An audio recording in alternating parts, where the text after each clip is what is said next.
भगवते वासुदेवाय।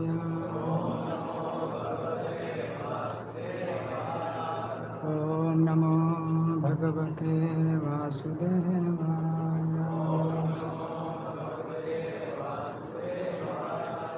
ॐ नमो भगवते वासुदेवाय।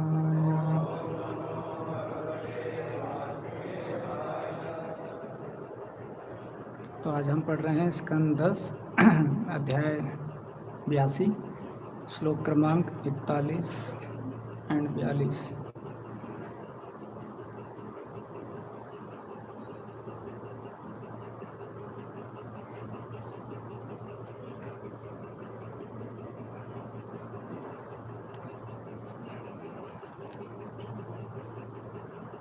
अपि स्मर्थ न संख्य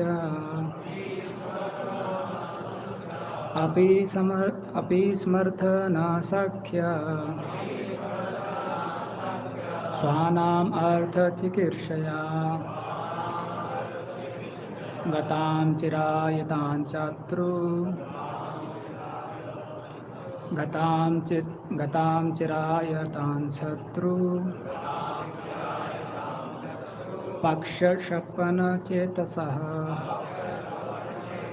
अपि समर्थ न सख्य स्वानामर्थचिकीर्षया गतां चिरायतां शत्रु पक्षशपन चेतसः अपि स्मर्थ न सख्य स्वानामर्थचिकीर्षया गतां चिरायतां शत्रु पक्षशपन चेतसः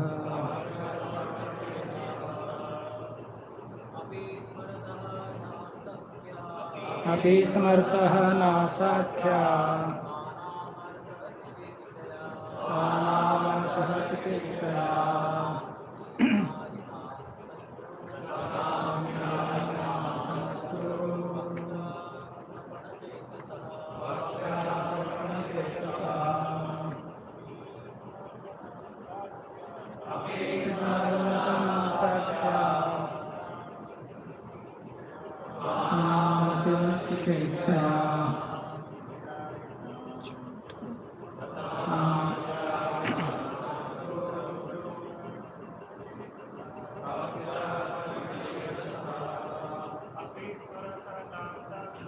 अपि स्मर्थ न सख्य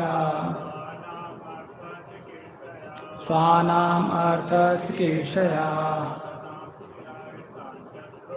गतां चिरायतां शत्रु पक्षशपन चेतसः अपि स्मर्थ न सख्य स्वानामर्थचिकीर्षया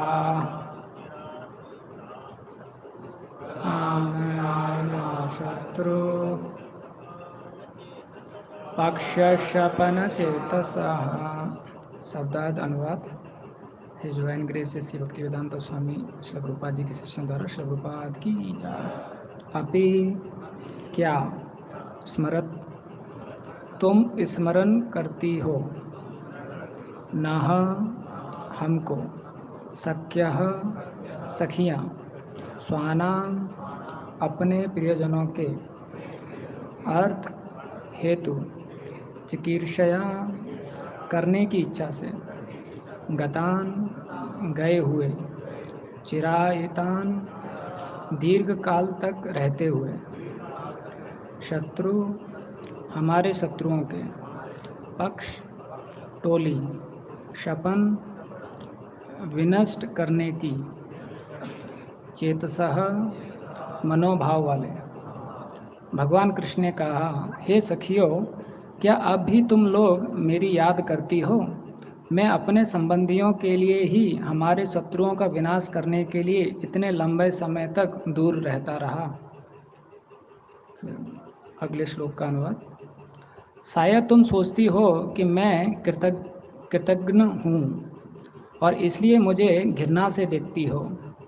अंततो गत्वा सारे जीवों को पास लाने वाला और फिर उन्हें विलग करने वाला तो भगवान ही है। तात्पर्य: श्रील विश्वनाथ चक्रवर्ती गोपियों के भावों को इस प्रकार उद्घाटित करते हैं। हम तुम जैसे नहीं हैं, जिसने दिन रात हमारा स्मरण करते हुए अपना मन तोड़ दिया और विषयों के शोक में सारे इंद्रिय भोगों का परित्याग कर दिया हो। प्रत्युतः हमने तुम्हारी रंच भर भी याद नहीं की। वास्तव में हम तो तुम्हारे बिना परम प्रसन्न रही हैं।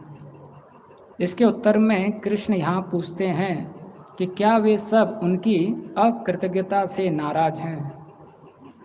ओम अज्ञानतिमिरन्धस्य ज्ञानाञ्जनशलाकया चक्षुरुन्मीलितं येन तस्मै श्रीगुरवे नमः। श्रीचैतन्यमनोभीष्टं स्थापितं येन भूतले स्वयं रूपं कदा मह्यं ददाति स्वपदान्तिकं।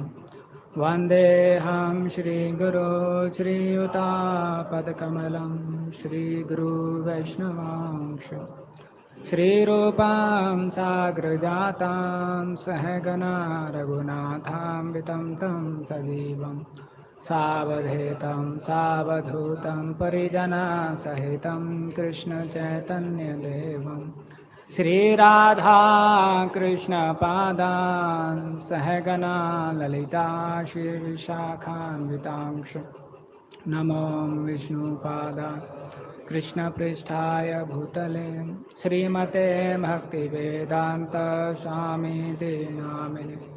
नमस्ते सरस्वती देवे गौरवाणी प्रचारिणे निर्विशेष शून्यवादे पाश्चात्यदेशतारिणे।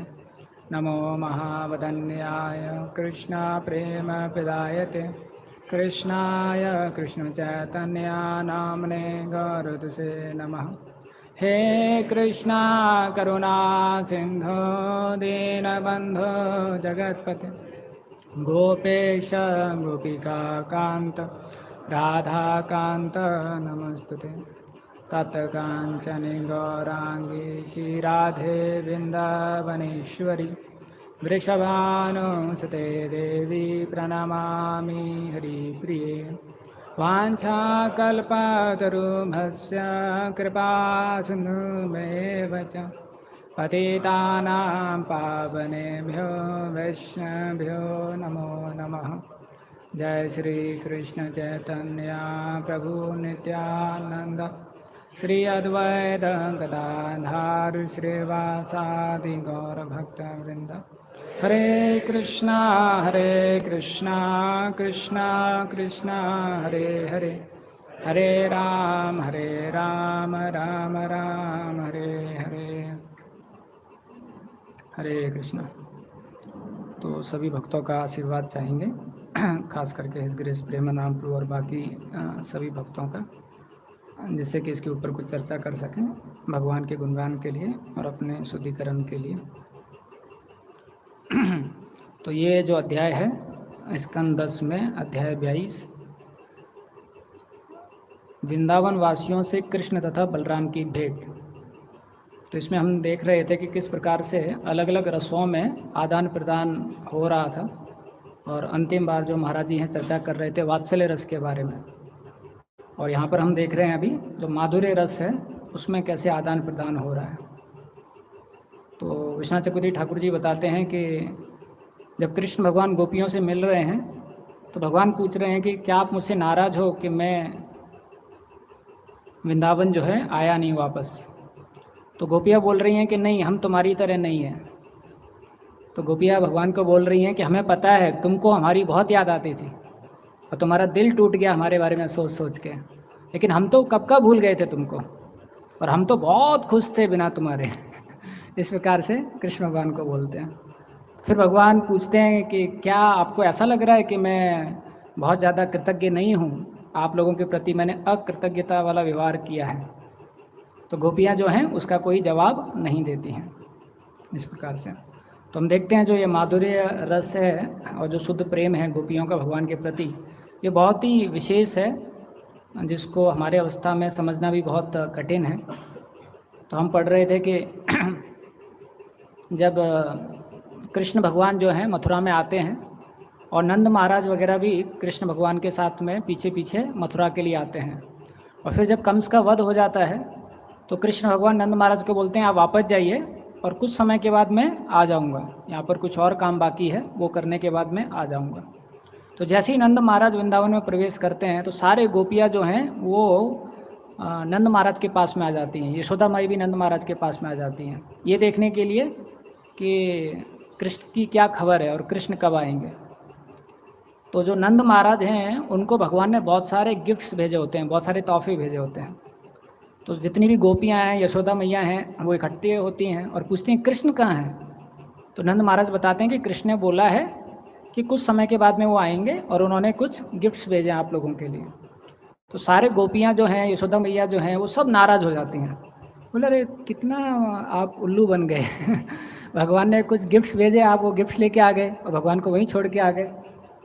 तो उनके मन में बहुत क्रोध आता है कि हम नहीं स्वीकार करेंगे ये सारे तोहफे। तो नंद महाराज बेचारे मायूस हो जाते हैं।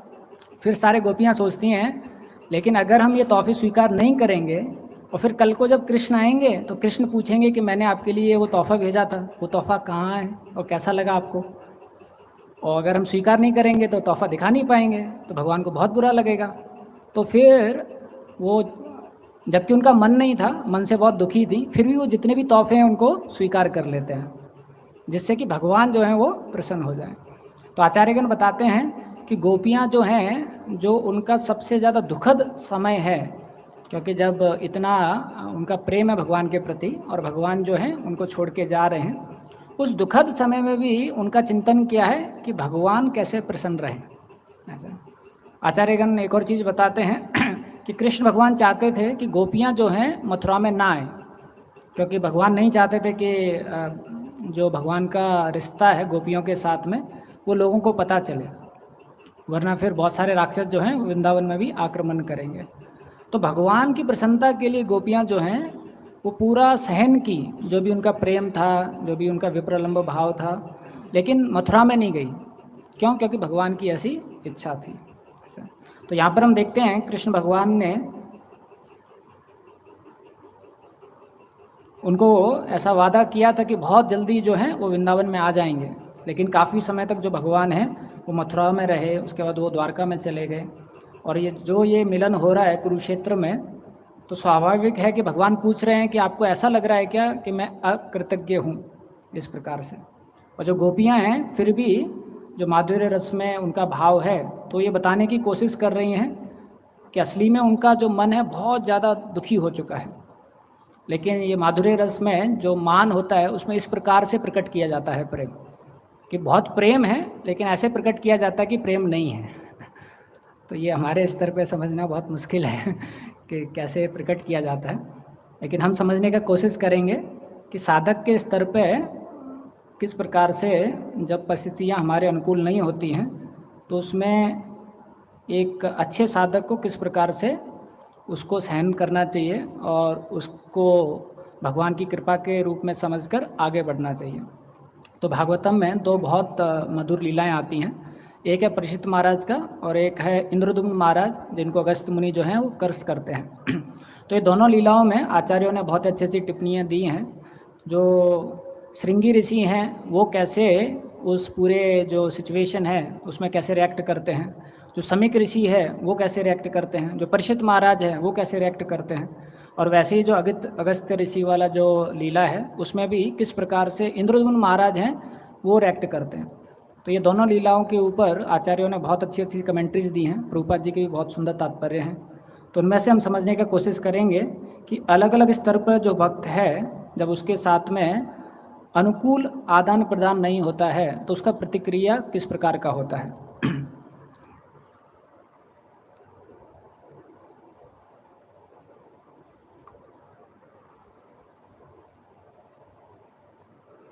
तो ये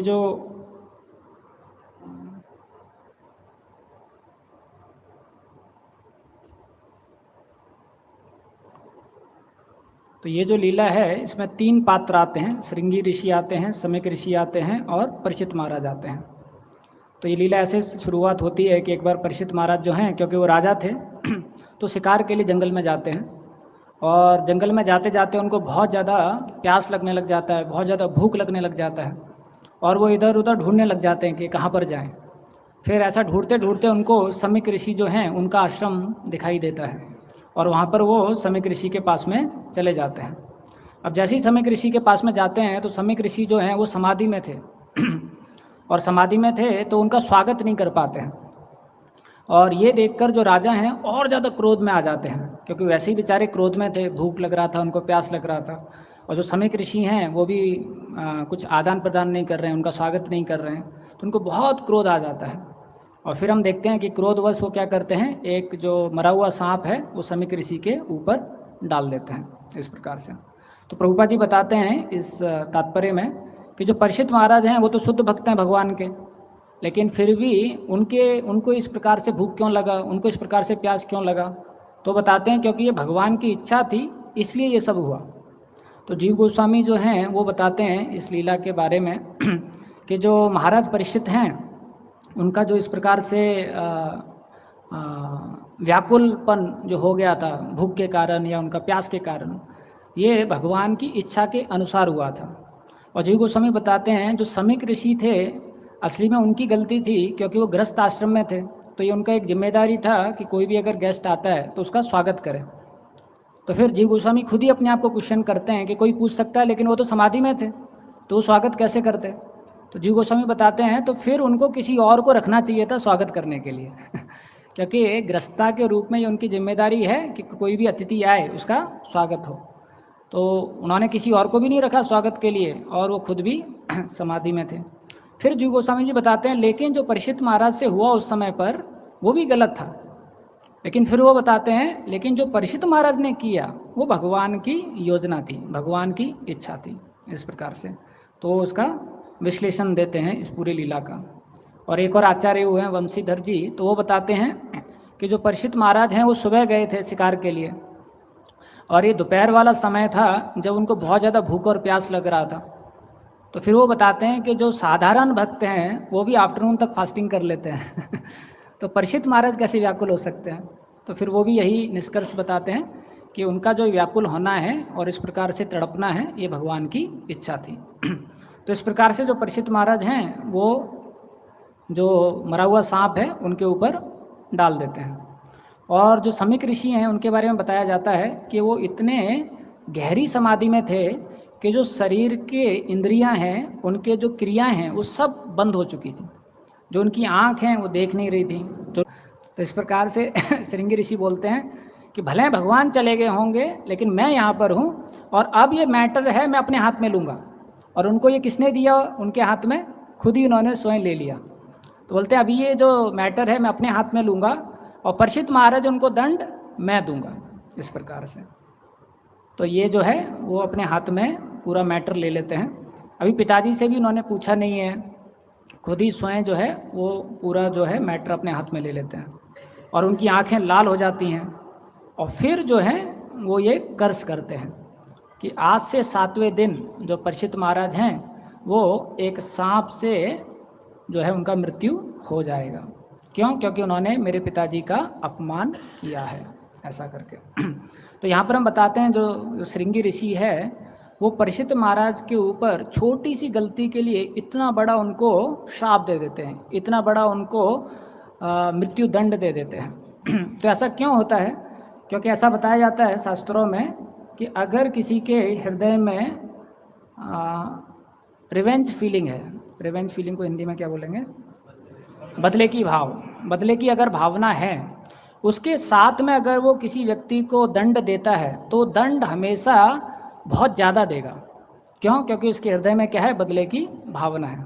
तो पहला तो हम देखते हैं श्रृंगी ऋषि के केस में कि परीक्षित महाराज जो हैं उनका जो पूरा जीवन है वो बहुत ही अच्छा जीवन था, बहुत ही चरित्रवान था, भगवान के बहुत अच्छे भक्त थे, लेकिन उनके ज़िंदगी में एक कुछ क्षण के लिए एक वो गलती कर देते हैं। तो जो श्रृंगी हैं, जो परीक्षित महाराज का पूरा जीवन है उसको भूल जाते हैं, और जो उन्होंने एक छोटी सी गलती की है उसको इतना बड़ा कर देते हैं, ऐसा। दूसरी हम परीक्षित महाराज को देखते हैं कि जब वो कली के साथ में उनका इंटरेक्शन होता है तो जो कली है उसको बोला जाता है कि वो फॉल्ट्स का पर्सोनिफिकेशन है, दोषों का मूर्तिमान स्वरूप है। लेकिन फिर भी परीक्षित महाराज उस कली में एक अच्छा गुण देख लेते हैं कि सिर्फ भगवान का नाम जप कर कर कोई जीवन जो है अपना धन्य कर सकता है, इसलिए परीक्षित महाराज जो हैं कली को मारते नहीं हैं। दूसरी ओर हम देखते हैं परीक्षित महाराज जो हैं वो अच्छे गुणों के मूर्तिमान स्वरूप है, लेकिन उनके अंदर भी श्रृंगी जो है एक दोष देख लेते हैं कि इन्होंने ये गलती की है ऐसा। तो कई बार हम देखते हैं कोई भक्त हो सकता है जिसका पूरा ज़िंदगी जो है बहुत अच्छा चरित्र रहा, पूरा ज़िंदगी जो है बहुत अच्छा उसने सेवा किया, बहुत अच्छी तरीके से भक्ति किया, लेकिन हो सकता है मोमेंटली वो कुछ अलग तरीके से व्यवहार कर दे। तो हमें जो उसका मोमेंटली व्यवहार है उसको उतना ज़्यादा सीरियसली नहीं लेना चाहिए। क्यों? क्योंकि उसने अगर कई सालों से बहुत प्रामाणिक रूप से सेवा किया है, भक्ति किया है, तो उसके ऊपर हमारा ध्यान जाना चाहिए। लेकिन श्रृंगी जो है वो परीक्षित महाराज के जो बाकी गुण थे, बाकी जो उनकी सेवाएं थी उसको भूल जाते हैं, और जो उनका एक छोटा सा गलती है उसको याद करते हैं। और क्योंकि उनके हृदय में ये बदले की भावना आ जाती है, इसलिए उनको अपेक्षा से ज़्यादा दंड दे देते हैं। तो ऐसा कहा जाता है अगर हृदय में बदले की भावना है तो दो चीज़ होता है। एक है कि अगर वो बदले की भावना हम रखते हैं तो हो सकता है हमारा गुस्सा किसी और के ऊपर निकल जाए। जैसे कई बार होता है कि कंपनी में कोई आदमी काम करने जाता है और बॉस जो है उसको बहुत डांटता है। अभी बॉस को तो कुछ बोल नहीं सकता, चुपचाप सुन के आ जाता है। और घर में पत्नी चुपचाप खाना बना रही है और फिर वो आके पत्नी के ऊपर पूरा डाउनलोड कर देता है, और पत्नी सोचती है मैंने तो कुछ किया ही नहीं है लेकिन क्यों उसका एंगर मिसडायरेक्ट हो गया? क्योंकि उसको कहीं और से सुना उसने, और वो भी कहाँ निकाले, तो उसने अपनी पत्नी के ऊपर निकाल दिया। कई बार होता है किसी विभाग में कोई सेवा कर रहा होता है और वो कुछ चीज़ें ऐसी कर रहा है जिसकी वजह से बाकी भक्तों को थोड़ा उसके प्रति गुस्सा आ रहा है, लेकिन भक्त लोग इंतज़ार कर रहे हैं जब तक उनका जो सीमा है वो गुस्सा उस स्तर तक नहीं पहुंचता है। तो बेचारे उसको देखते रहते, नापते रहते अपनी सीमा के अनुसार उनका क्रोध। अब उनका जो सीमा है वो ख़त्म हो चुका है, अभी वो अपना क्रोध उस भक्त पे निकालना चाहते हैं, लेकिन तभी क्या होता है वो भक्त जो है वो विभाग छोड़ के कहीं 10 दिन के लिए यात्रा पे चला जाता है, और उस समय पर जो मंदिर के अधिकारी हैं वो टेम्पररी 2-3 दिन के लिए कोई और भक्त को रखते हैं उस विभाग में। अब ये भक्त है जिसका सीमा ऊपर पहुंच चुका है, ये आएगा और उस भक्त पे पूरा गुस्सा निकाल देगा। वो बोलेगा प्रभु जी मैं तो 2 ही दिन के लिए आया था, तुम चुप रहो, तुम सुनो बस क्योंकि मेरा भी सीमा पहुंच चुका है। ऐसा आप में से कितनों ने एक्सपीरियंस किया है कि गुस्सा किसी और ने हमको किया और हम लोगों ने किसी और पे वो गुस्सा निकाल दिया है? ऐसा एक्सपीरियंस हाल ही में मुझे एक हुआ था कि कुछ भक्त ने कुछ बोल दिया था मेरे को, तो मैं थोड़ा सा डिस्टर्ब था। उसी समय पर एक और भक्त मेरे पास आया और मैं कुछ पढ़ रहा था लैपटॉप में, और बिना कुछ बोलने लग गया, प्रभु जी ऐसा करना था, वैसा करना था। तो तुरंत गुस्सा हो गया, तुमको दिखाई नहीं दे रहा मैं पढ़ाई कर रहा हूँ तो वो भक्त भी सोच नहीं पाया कि अरे गुस्सा क्यों हो गए। फिर बाद में मैंने थोड़ा रिलेट किया कि असली में गुस्सा उस भक्त की वजह से था, लेकिन ये बेचारा उसका वो हो गया, क्या बोलते हैं, रिसिपिएंट हो गया इस प्रकार से। तो अगर हम बदले का भावना अपने हृदय में रखेंगे तो क्या होगा, वो कहीं और निकल जाएगा। ऐसा पहला चीज़ ये है। दूसरा, अगर बदले का भावना हमारे हृदय में है और अगर हम उस भक्त को सही करना भी चाहते हैं, कुछ दंड देना भी चाहते हैं, तो आप अपेक्षित दंड नहीं दे पाओगे, आप हमेशा उसको बहुत ज़्यादा दंड दोगे। क्यों? क्योंकि बदले की भावना से वो दंड आप दे रहे हैं।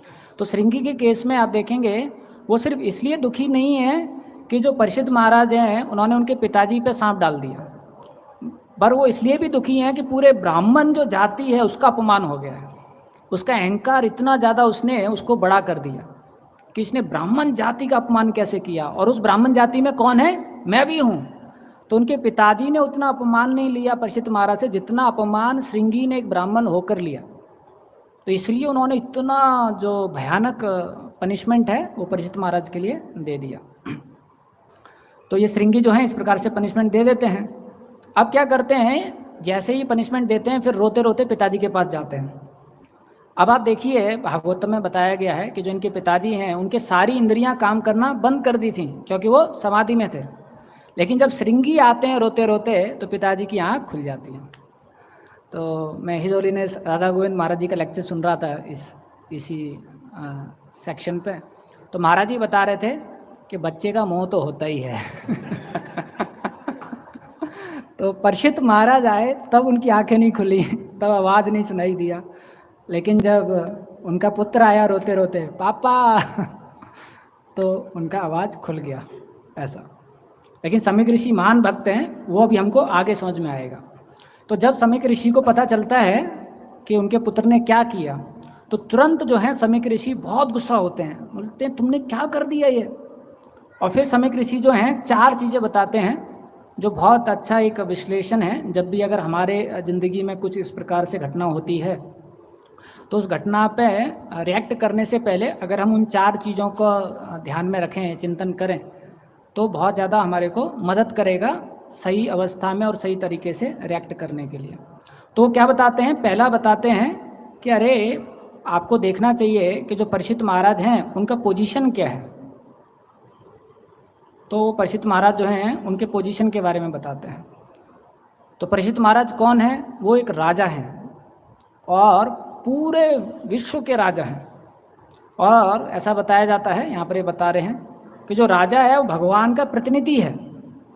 तो पहला वो जो श्रृंगी जो है उसको परीक्षित महाराज का पोजीशन बताते हैं कि आप देखो पहले वो व्यक्ति कौन है।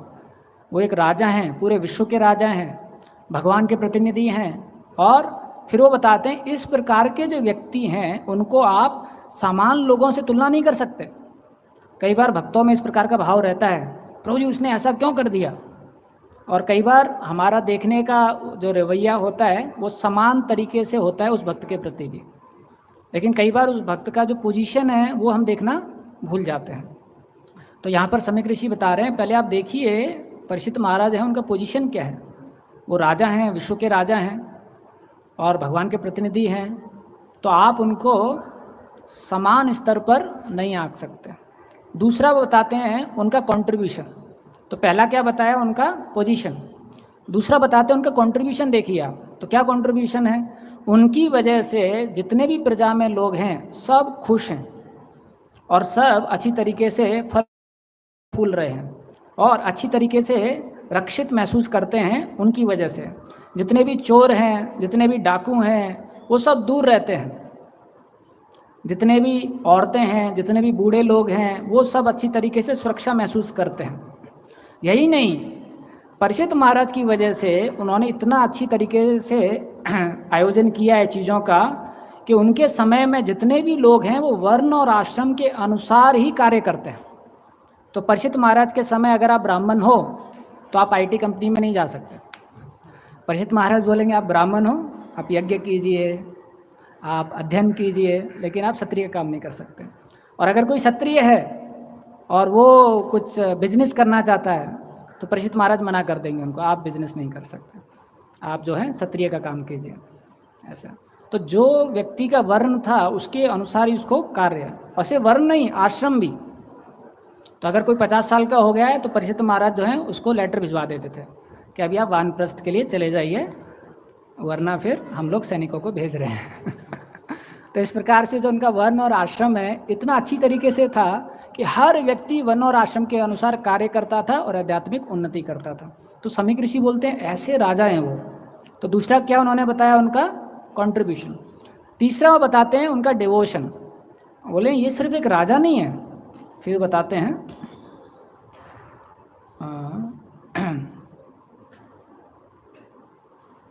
हाँ, फिर बताते हैं ये सिर्फ एक राजा नहीं है, ये बहुत पवित्र राजा है और ये भगवान के शुद्ध भक्त हैं। He is a first class devotee of the lord, he is a saint among royalty.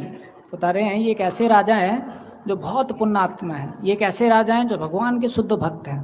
तो अगर इस प्रकार का राजा अगर वो व्याकुल हो जाता है भूख प्यास से और अगर ऐसा कुछ कार्य कर देता है तो उसको दंड नहीं देना चाहिए।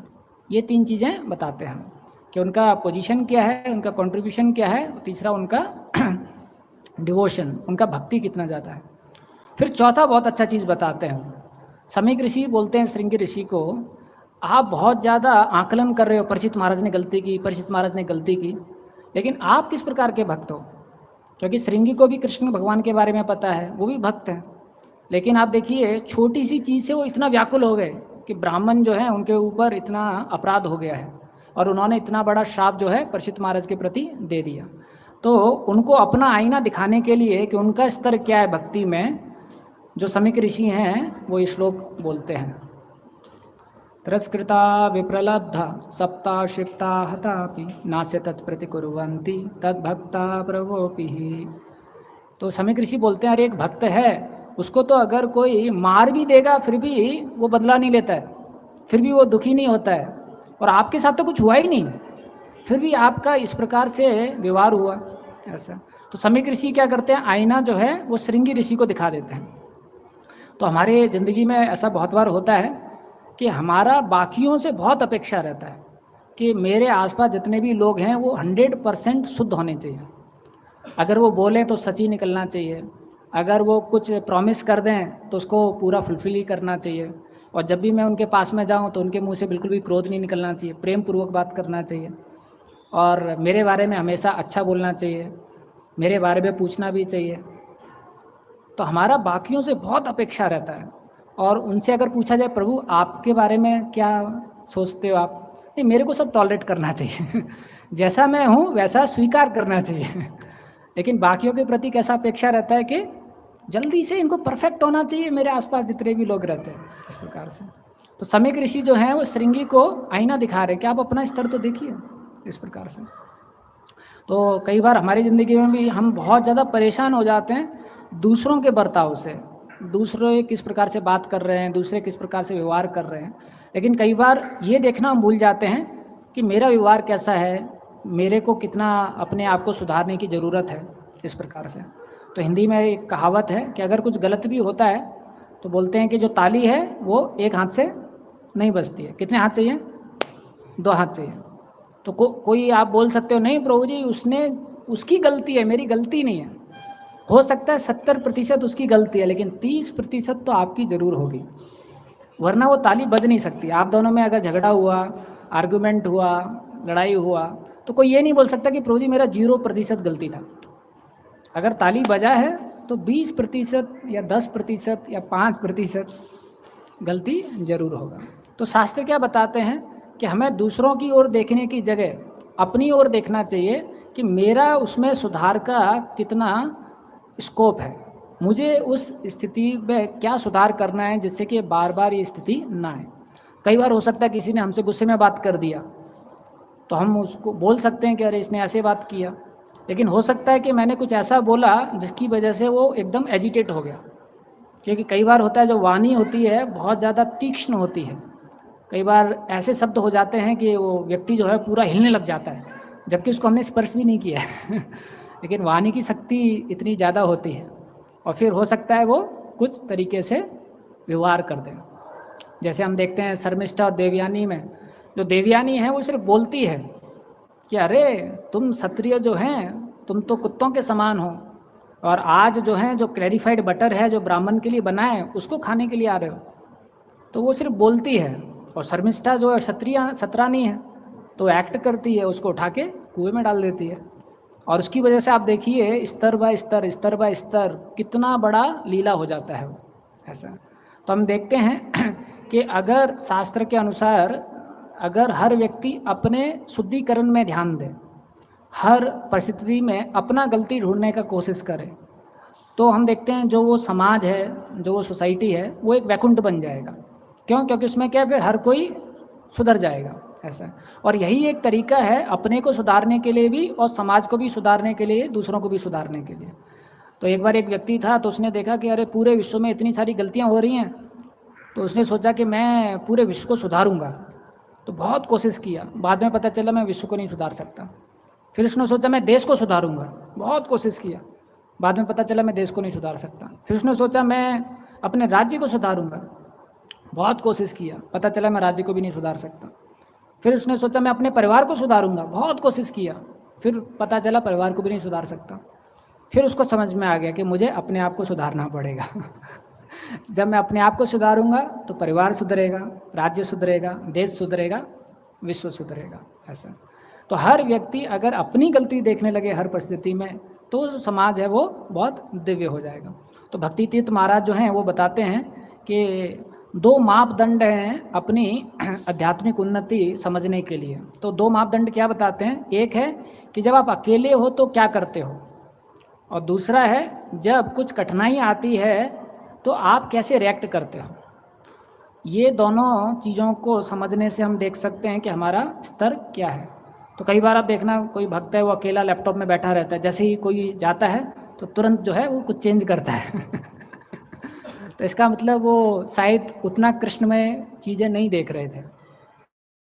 तो कोई अकेला है उस समय पर उसका डिवोशन बाहर निकल के आएगा कितना है, अगर है तो भक्ति तीर्थ महाराज बताते हैं अकेले में आपकी चेतना कहाँ भागती है, उससे आप अपना स्तर पता कर सकते हो। दूसरा, जब कुछ कठिनाई आती है आपकी ज़िंदगी में तब आप रिएक्ट कैसे करते हो, उससे आपका स्तर जो है पता चलता है कि आप कितने महान हो। प्रभुपाद जी भी बताते हैं कि टॉलरेटिंग प्रोवोकिंग सिचुएशन, जो आपका एबिलिटी है प्रोवोकिंग सिचुएशन को टॉलरेट करना, वो आपका स्तर बताता है। ऐसा जो दक्ष प्रजापति वाला लीला है तो उसमें हम देखते हैं कि सब एक दूसरे को श्राप देने लग जाते हैं। तो प्रभुपाद जी तात्पर्य में लिखते हैं कि पूरे वातावरण के कारण अच्छे लोग भी प्रभावित हो गए। प्रभुपाद जी लिखते हैं क्योंकि वहाँ का वातावरण ऐसा हो गया था कि जो अच्छे लोग थे वो भी अपना प्योरिटी मेंटेन नहीं कर पाए और उस वातावरण के कारण प्रभावित हो गए, और फिर सब दोषारोपण जो है चालू हो गया। ऐसा तो ये बहुत ज़रूरी है कि जो भक्त उन्नति कर रहा है तो उसको अपने बारे में बहुत ज़्यादा चिंता करना चाहिए, अपने बारे में देखना चाहिए कि मैं इस स्थिति में क्या कैसे सुधार कर सकता हूँ। तो आप देखोगे जितने भी महान जो लीडर्स हुए हैं या जितने भी महान भक्त हुए हैं, उनकी ये खासियत है कि वो दूसरों से ज़्यादा अपनी गलती के बारे में सोचते हैं, वो दूसरों से ज़्यादा अपने सुधार के बारे में सोचते हैं। और खैर महाप्रभु का जो उदाहरण है वो तो बहुत विशेष ही है।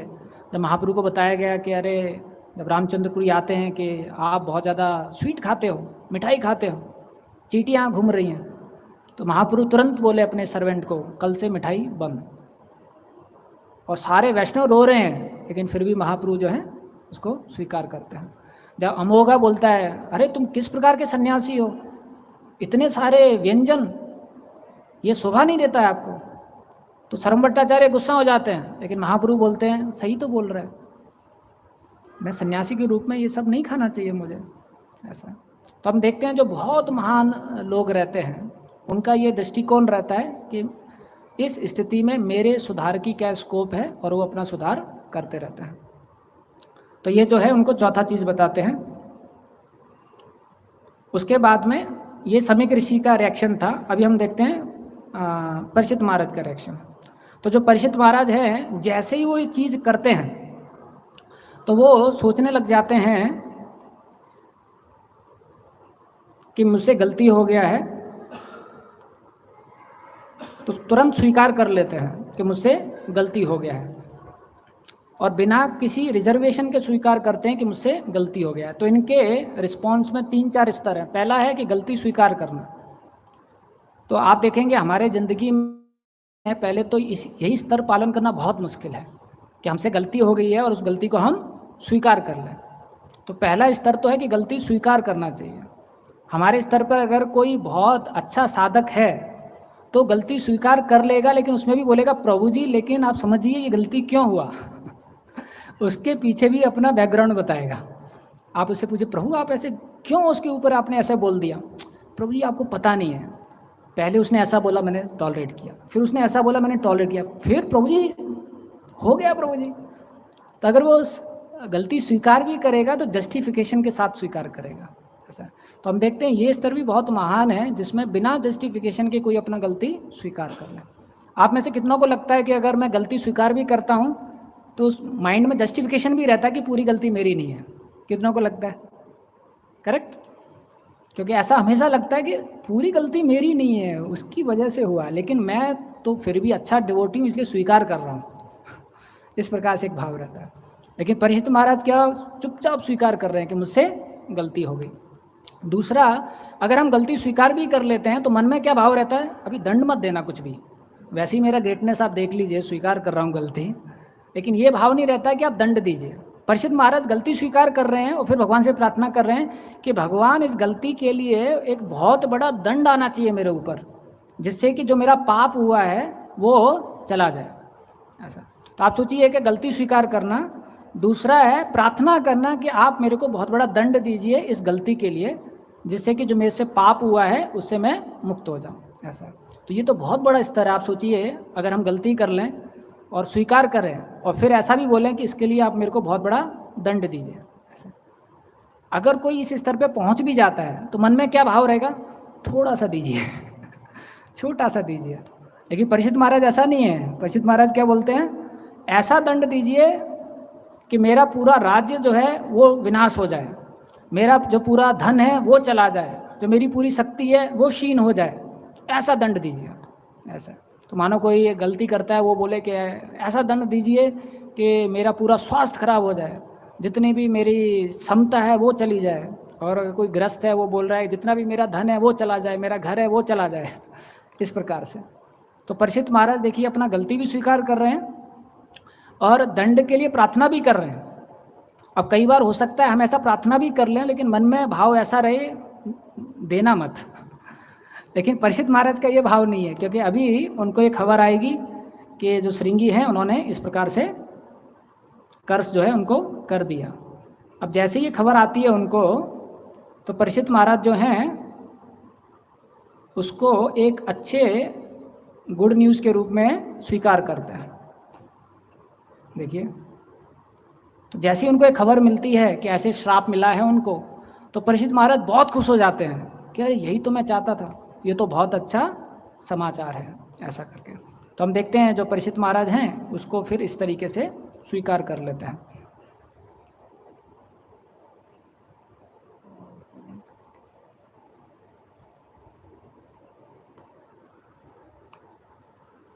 तो इसके लिए प्रभुपाद जी ने बहुत सुंदर इस तात्पर्य में चीज़ें बताई हैं कि जब हमारी ज़िंदगी में भी इस प्रकार से कुछ कार्य होता है तो उसको हमें कैसे स्वीकार करना है। तो ये लीला में जो इंद्रदुम्न महाराज हैं उनको अगस्त ऋषि जो हैं श्राप दे देते हैं, क्योंकि उनका भी वो स्वागत नहीं कर पाते हैं, वो भी समाधि में होते हैं। तो प्रभुपाद जी पहला चीज़ क्या बताते हैं कि जब राजा को कर्ष हुआ, ही वेलकम द कर्ष। क्यों? Because a devotee is always aware that nothing can happen without the desire of the supreme Lord. तो पहला उन्होंने स्वागत किया, क्योंकि एक भक्त को पता है कि बिना भगवान की इच्छा के कुछ भी हो नहीं सकता है, ऐसा। तो जैसे ही इंद्रदुम्न महाराज को श्राप मिला तो उन्होंने इसको स्वीकार कर लिया कि ये किसकी इच्छा है? भगवान की इच्छा है। ये पहला चीज़ किया उन्होंने।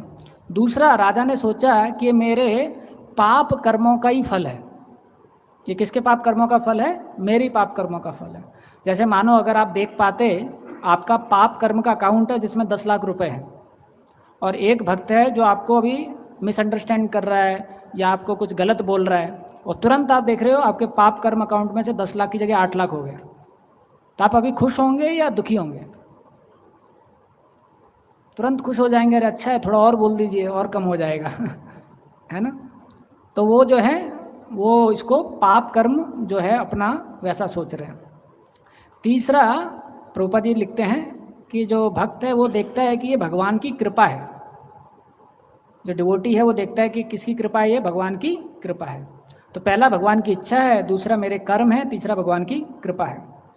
तो ये समझने के बाद में फिर भक्त आगे कैसे बढ़ता है अपनी ज़िंदगी में? तो प्रभुपाद जी लिखते हैं, बिना एजिटेट हुए वो अपनी जो भक्ति है उसको कंटिन्यू करता है।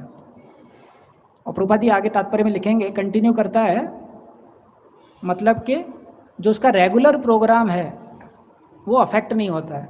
तो चाहे कोई भी परिस्थिति में भक्त क्यों ना आ जाए, कुछ भी हो जाए, लेकिन वो मंगल आरती में आएगा, क्लास सुनेगा, भागवतम सुनेगा, सेवाएं करेगा, उसको कोई चीज़ प्रभावित नहीं कर सकती है। तो इस प्रकार से करता है। और जब भक्त इस परिस्थिति में इस प्रकार से कार्य करता है तो क्या होता है उसके साथ में? तो प्रभुपाद जी लिखते हैं, ऐसे भक्त को भगवान रक्षा करते हैं, और ऐसे भक्त को भगवान कहाँ लेके चले जाते हैं? भगवान के धाम लेके चले जाते हैं, ऐसा।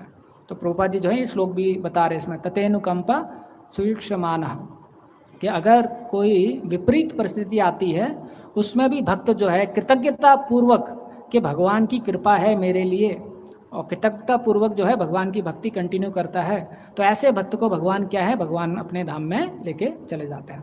तो एक लेक्चर हम हाँ हिज होलीनेस राधानाथ स्वामी महाराज का सुन रहे थे, तो उसमें महाराज बताते हैं, if someone is giving a suffering then he is already suffering. तो महाराज बता रहे थे अगर हमको कोई दुख दे रहा है तो ऑलरेडी दुखी है, तो आप क्यों उसको और दुख देना चाहते हो? उसको भूल जाओ। दूसरा महाराज बताते हैं, a happy heart can not give suffering. अगर वो असली में खुश है तो दूसरों को दुख नहीं दे सकता। इसका मतलब उसके हृदय में क्या भरा हुआ है? दुख ही भरा हुआ है। तो महाराज बताते हैं आप उसको क्षमा कर दो, उसको छोड़ दो, ऐसा बताते हैं। दूसरा चीज़ बताते हैं कि अगर कोई व्यक्ति हमको दुख दे रहा है तो व्यक्ति भी अपने नेचर के कंट्रोल में है, तो व्यक्ति असली में रिस्पॉन्सिबल नहीं है। क्योंकि जो व्यक्ति है, जैसा उसका चेतना है, जैसा उसका स्वभाव है, उसके वो कंट्रोल में है, तो इसलिए वो पूरा रिस्पॉन्सिबल नहीं है। और विश्वनाथ चक्रवर्ती ठाकुर जी जो हैं वो एक चीज़ बहुत सुंदर बताते हैं कि जब कोई भक्त जो है प्रमाणिक गुरु से दीक्षा लेता है तो उसके बाद में जो उसका कर्म है भगवान ले लेते हैं, और फिर भगवान जो है उसको सब चीज़ वापस देते हैं। जो भी उसकी स्थितियाँ आती है, परिस्थितियाँ आती हैं, जो भी सुख आता है, दुख आता है, तो अभी क्योंकि कर्म जो है भगवान के माध्यम से आ रहा है, तो जो भी स्थिति हमारी ज़िंदगी में आती है उसमें भगवान की कृपा भी छुपी हुई है। तो विश्वनाथ चक्रवर्ती ठाकुर तो और आगे स्तर पे बताते हैं, वो बताते हैं कि अगर हमारी ज़िंदगी में कुछ भी होता है तो उस चीज़ पे ध्यान मत दो कि क्या हो गया, इस चीज़ पे ध्यान दो कि उसमें भगवान की क्या कृपा छुपी है आपके लिए। ऐसा है। तो जैसे ही अगर हम उस चीज़ पे ध्यान देंगे कि इस चीज़ में भगवान की क्या कृपा है मेरे लिए, तो क्या है, फिर आप भगवान के पास में जा पाओगे। तो भक्त के लिए हर परिस्थिति जो है भगवान के पास ले जाने के लिए एक रास्ता है। लेकिन कई बार वो परिस्थिति ऐसी हो सकती है कि आपको रास्ता दिखाई ना दे, लेकिन विश्वनाथ चक्रवर्ती ठाकुर जी बताते हैं कि आप भगवान को प्रार्थना कीजिए, भगवान का आश्रय लीजिए, तो भगवान जो है आपको रास्ता दिखा देंगे उस परिस्थिति में कि कैसे जो है आप भगवान के पास में जा सकते हैं। ऐसा। तो इस प्रकार से ये जो 3-4 लीलाएं हैं जिनके माध्यम से हम देख सकते हैं कि किस प्रकार से अगर कोई विपरीत परिस्थिति हमारे ज़िंदगी में आती है तो कैसे हम जो है आदान प्रदान कर सकते हैं। और जो गोपियां हैं वो माधुर्य रस में हैं, तो उस प्रकार से वो आदान प्रदान कर रही हैं। जो उनकी ज़िंदगी में विपरीत परिस्थिति आई कि जो भगवान है और इतना प्रेम करते हैं वो, लेकिन फिर भी भगवान जो है उनको छोड़ के मथुरा में चले गए। तो हम यहीं पर विराम देंगे। हरे कृष्णा। श्रील प्रभुपाद की जय। तो किसी का कोई सवाल है तो एक सवाल पूछ सकते हैं।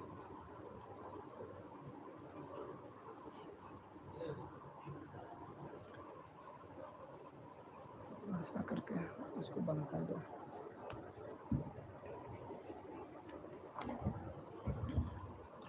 हरे कृष्ण। हरे कृष्ण। मेरा प्रश्न यह था, जिस प्रकार आप बता रहे थे कि श्रृंगी के अंदर जलन का भाव, कभी कभी पत्थर में भी ऐसा जलन का भाव नहीं होना चाहिए। आप थोड़ा इसके बारे में थोड़ा विस्तारित थोड़ा कर सकते हैं? मैं थोड़ा समझ में नहीं। अच्छा, तो हम बता रहे थे कि अगर बदले का भावना हमारे हृदय में रहेगा तो दो चीज़ होगा। एक तो है कि वो भाव किसी और भक्त के प्रति निकल जाएगा, जिससे कि हमारा उनके प्रति संबंध जो है प्रभावित हो सकता है। और दूसरा चीज़ मैं बता रहा था, अगर हम एक लीडर के पोजीशन में हैं और बदले का भाव है तो क्या होगा, हम उनको अपेक्षा से ज़्यादा दंड देंगे, या जितना दंड देना चाहिए उससे ज़्यादा दंड देंगे। तो इसलिए जो भक्त है उसको बदले का भाव नहीं रखना चाहिए। तो प्रभुपाद जी के मैं लेटर्स पढ़ रहा था, तो प्रभुपाद जी कैसे करते थे कि अगर कुछ धर्म की जो बाउंड्रीज हैं उसके अंदर अगर कुछ कार्य हो रहा है भक्तों के बीच में, तो प्रभुपाद जी इस प्रकार का सलाह देते थे कि आप उसको सहन कीजिए। लेकिन अगर कुछ चीज़ धर्म की बाउंड्रीज के बाहर हो रहा है तो प्रभुपाद जी पहली बार बोलते थे सहन कीजिए, दूसरी बार बोलते थे जस्टिस के लिए जाइए। जैसे मैं आपको उदाहरण देता हूँ, एक बार एक तेजस्वी प्रभु थे, तो उन्होंने प्रभुपाद जी को लेटर लिखा कि प्रभुपाद जी, एक भक्त थे, उन्होंने उनको थोड़ा सा फिजिकली प्रहार कर दिया था। तो उन्होंने लेटर लिखा प्रभुपाद जी को कि प्रभुपाद जी इन्होंने तो ऐसा प्रहार किया है। तो प्रभुपाद जी उनको बोले आप चिंता मत कीजिए, उनके कैसी उनकी क्षमता है उसके अनुसार उनको सेवा में लगाइए, और जो है आप बहुत अच्छे भक्त हैं, आप कंटिन्यू कीजिए। और फिर लास्ट में प्रभुपाद जी ने लिखा, अगर वो ऐसा दोबारा करते हैं तो उनको पुलिस को सौंप दीजिए। वैसे ही मायापुर में एक भक्त था जो चोरी करते हुए पकड़ा गया, तो प्रभुपाद जी के शिष्य जो प्रभुपाद जी के पास लेके गए कि प्रभुपाद जी ये चोरी किया है। तो प्रभुपाद जी ने उनको पूछा आपने ऐसा क्यों किया, तो प्रभुपाद जी से माफ़ी मांगा, प्रभुपाद जी मैं दोबारा नहीं करूँगा। तो प्रभुपाद जी बोले ठीक है, इनको छोड़ दीजिए। फिर वापस उसने चोरी किया, तो फिर भक्त लोग फिर प्रभुपाद जी को पूछे, प्रभुपाद जी इन्होंने वापस चोरी किया। फिर प्रभुपाद जी बोले इनको पुलिस के पास भेज दीजिए, ऐसा। लेकिन शास्त्र बताता है अगर किसी ने धर्म के बाहर जाकर कुछ इस प्रकार का कार्य किया है तो उसमें हम जस्टिस के लिए जा सकते हैं, लेकिन फिर भी क्षमा करना पड़ेगा। जस्टिस जो है वो पास्ट को टेक केयर करता है, लेकिन क्षमा जो है भविष्य को टेक केयर करता है। अगर क्षमा रहेगा नहीं होगा तो हमारे हृदय जो है वो थोड़ा हार्ड हो जाएगा, तो उसमें कृष्ण प्रेम जो है नहीं आ पाएगा, ऐसा। तो इसलिए क्षमा करना बहुत ज़रूरी है। अगर क्षमा नहीं करेंगे तो वो नहीं होगा। तो एक लेक्चर में हम सुन रहे थे, गौरांग गुरु बता रहे थे, एथिज्म, इम्पर्सनलिज्म, डेमी गॉड वर्शिप और ये जो हेटेड फीलिंग्स हैं ये हार्ट को हार्ड बना देती हैं, तो उसमें फिर कृष्ण प्रेम जो है वो आगे नहीं आएगा। अभी हम यहाँ पर विराम देते हैं, व्यक्तिगत रूप से पूछ लेना, ठीक है। हरे कृष्ण। श्रील प्रभुपाद की जय।